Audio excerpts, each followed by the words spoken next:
भारत आज अपना 74वां स्वतंत्रता दिवस मना रहा है। प्रधानमंत्री नरेंद्र मोदी इस ऐतिहासिक अवसर पर दिल्ली के लाल किले से तिरंगा भी फहरा चुके हैं। इससे पहले प्रधानमंत्री ने राजघाट जाकर राष्ट्रपिता महात्मा गांधी को श्रद्धांजलि भी दी। आपको बता दें कि समारोह स्थल पहुंचने पर रक्षा मंत्री राजनाथ सिंह ने पीएम मोदी का स्वागत किया। आपको बता दें कि आज भारत ने असाधारण समय में असंभव को संभव किया है। इसी इच्छा शक्ति के साथ प्रत्येक भारतीय को आगे बढ़ना है। वर्ष 2022 हमारी आज़ादी के 75वें वर्ष का पर्व अब बस आ ही गया है। और क्या कुछ कहा पीएम मोदी ने, आइए आपको बताते हैं। 21वीं सदी के इस दशक में अब भारत को नई नीति और नई रीति के साथ ही आगे बढ़ना होगा। अब साधारण से काम नहीं चलेगा। हमारी पॉलिसी, हमारे प्रोसेस, हमारे प्रोजेक्ट, सब कुछ बेस्ट होना चाहिए, सर्वश्रेष्ठ होना चाहिए। तभी हम एक भारत श्रेष्ठ भारत की परिकल्पना को साकार कर पाएंगे। बीते वर्ष मैंने यही लाल किले से कहा था कि पिछले 5 साल देश की अपेक्षाओं के लिए थे और आने वाले 5 साल देश की आकांक्षाओं की पूर्ति के लिए होंगे। बीते 1 साल में ही देश ने ऐसे अनेकों महत्वपूर्ण फैसले लिए, अनेकों महत्वपूर्ण पड़ाव पार किए हैं।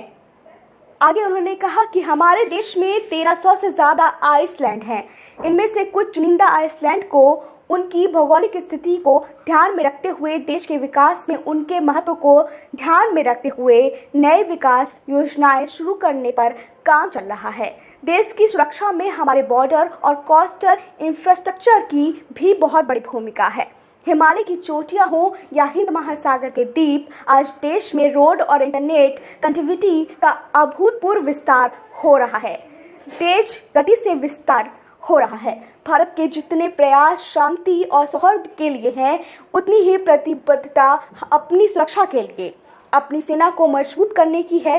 भारत अब रक्षा उत्पादन में आत्मनिर्भरता के लिए भी पूरी क्षमता से जुट गया है। इसी प्रकार हमारे पूर्व के ASEAN देश, जो हमारे मरीजाइन पड़ोसी भी हैं, वो भी हमारे लिए बहुत विशेष महत्व रखते हैं। इनके साथ भारत का हजारों वर्ष पुराना धार्मिक और सांस्कृतिक संबंध है। बौद्ध धर्म की परंपराएं भी हमें उनसे जोड़ती हैं। इनसे कई देशों में बहुत बड़ी संख्या में भारतीय काम करते हैं। जिस प्रकार इन देशों ने कोरोना संकट के समय भारतीयों की मदद की, भारत सरकार के अनुरोध का सम्मान किया, उसके लिए भारत उनका आभारी है। आज पड़ोसी सिर्फ वो ही नहीं हैं जिनसे हमारी भौगोलिक सीमाएं मिलती हैं, बल्कि वे भी हैं जिनसे हमारे दिल मिलते हैं।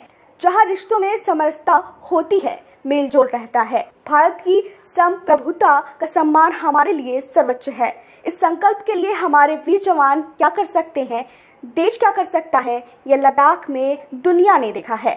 LOC से लेकर LAC तक देश की संप्रभुता पर जिस किसी ने आंख उठाई है, देश की सेना ने उसका उसी भाषा में जवाब दिया है। आत्मनिर्भर भारत के निर्माण में, आधुनिक भारत के निर्माण में, समृद्ध और खुशहाल भारत के निर्माण में देश की शिक्षा का बहुत बड़ा महत्व है। इसी सोच के साथ देश को 3 दशक के बाद एक नई राष्ट्रीय शिक्षा नीति मिली है। देश के हर कोने में इसका स्वागत हो रहा है। आज भारत में कोरोना की 1 नहीं, 2 नहीं, 3 वैक्सीन इस समय टेस्टिंग के चरण में है। जैसे ही वैज्ञानिकों से हरी झंडी मिलेगी, देश की तैयारी उन वैक्सीन की बड़े पैमाने पर प्रोडक्शन की भी तैयारी है। स्वतंत्रता दिवस पर अपने संबोधन के दौरान पीएम मोदी ने नेशनल डिजिटल हेल्थ मिशन की घोषणा की है। इसके तहत सभी भारतीयों को एक ID दी जाएगी। यह भी पहली बार हुआ है जब अपने घर के लिए होम लोन की EMI पर भुगतान अवधि के दौरान 6 लाख रुपए तक की छूट मिल रही है। अभी पिछले वर्ष ही हजारों अधूरे घरों को पूरा करने के लिए 25,000 करोड़ रुपए के फंड की स्थापना हुई है। स्वतंत्रता दिवस के अवसर पर दिल्ली के लाल किले से अपने संबोधन के दौरान पीएम मोदी ने कहा कि देश के किसानों को आधुनिक इंफ्रास्ट्रक्चर देने के लिए कुछ दिन पहले ही 1 लाख करोड़ रुपए का एग्रीकल्चर इंफ्रास्ट्रक्चर फंड बनाया गया है। आगे उन्होंने कहा कि मध्यम वर्ग से निकले प्रोफेशनल्स भारत ही नहीं, पूरी दुनिया में अपनी धाक जमाते हैं। मध्यम वर्ग को अवसर चाहिए, मध्यम वर्ग को सरकारी दखलंदाजी से मुक्ति चाहिए। कुछ वर्ष पहले तक ये सब कल्पना भी नहीं की जा सकती थी कि इतना सारा काम बिना किसी लीकेज के हो जाएगा।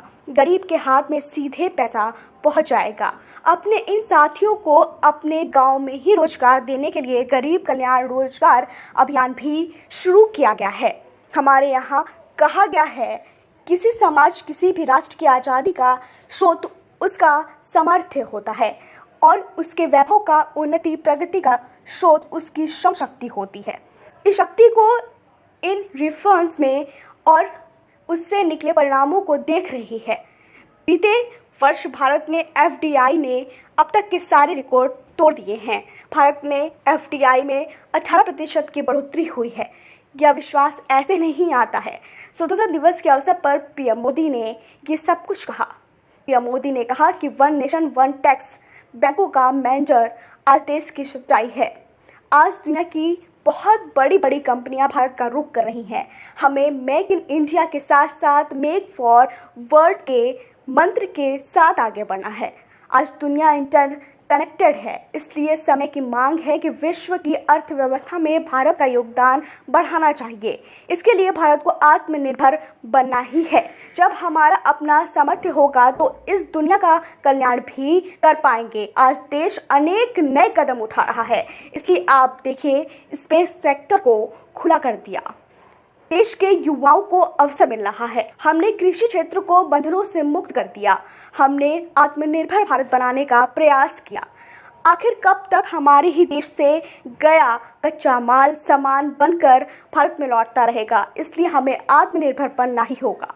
भारत के किसान सिर्फ देश के लोगों का पेट नहीं भरते, बल्कि दुनिया में जहां लोगों को ज़रूरत होती है वहां के लोगों का भी पेट भरते हैं। मुझे विश्वास है कि भारत आत्मनिर्भर के सपने को चरितार्थ करके रहेगा। मुझे देश की प्रतिभा, सामर्थ्य, युवाओं, मातृ शक्तियों पर भरोसा है। मुझे मेरे हिंदुस्तान की सोच, अप्रोच पर भरोसा है। इतिहास गवाह है कि भारत एक बार ठान लेता है तो भारत उसे करके रहता है। आखिर में PM मोदी ने कहा कि आज जो हम स्वतंत्र भारत में सांस ले रहे हैं, उसके पीछे माँ भारती के लाखों बेटे बेटियों का त्याग, बलिदान और माँ भारती को आज़ाद कराने के लिए समर्पण है। आज ऐसे सभी स्वतंत्रता सेनानियों का, आज़ादी के वीरों का, वीर शहीदों का नमन करने का ये पर्व है।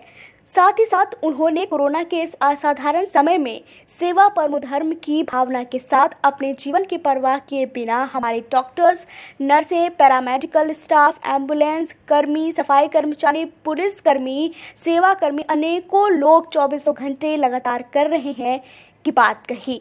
अपने संबोधन के दौरान PM मोदी ने कोरोना योद्धाओं को नमन करते हुए कहा कि देश विशेष हालात से गुजर रहा है। इस बार हमारे लिए संकल्प करना बहुत आवश्यक है। Soumya Srivastava, Indica post.